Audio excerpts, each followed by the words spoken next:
कहीं शब्द सुनाता सगरो सुबह शाम दोपहर में।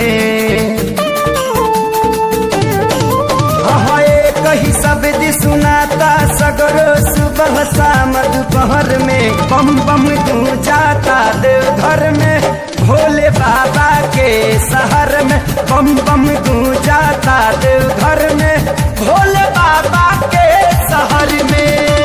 गली चौक चौराहा सगरो देखा डगर डगर में। बम बम गूंजाता देवघर में भोले बाबा के शहर में। बम बम गूंजाता देवघर में भोले बाबा के शहर में।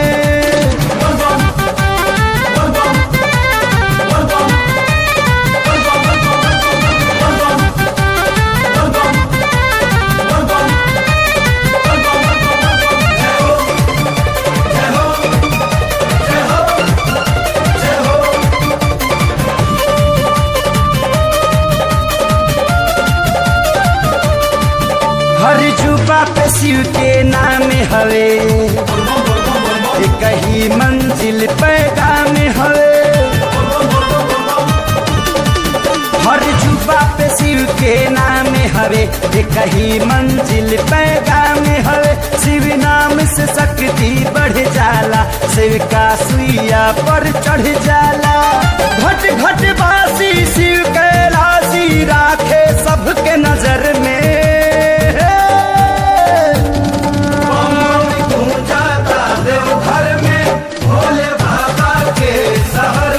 बम बम गूंजाता देवघर में और भरदानी के शहर में।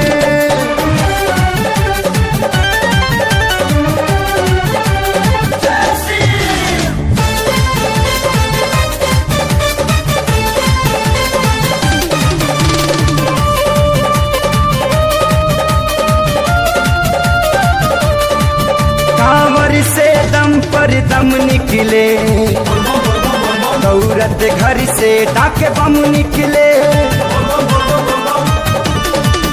कांवर से दम पर दम निकले, दौरत घर से डाके बम निकले। अब 10 दिशा 14 भुवन से हर हर बम बम बम निकले। डुबकी लगा के कांवरिया जय बोले गंगा लहर में।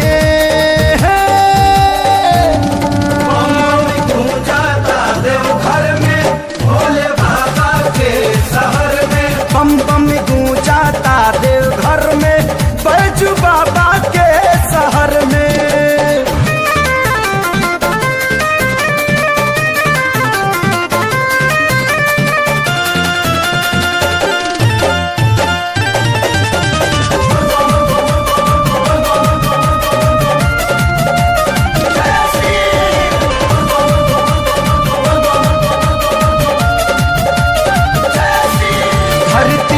गगन बम बम बोले, 49 पवन हरदम बोले।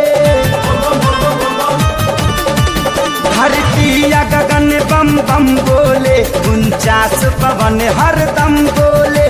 देवी देवता भी देवलोक से ओम नमः शिवाय छन छन बोले।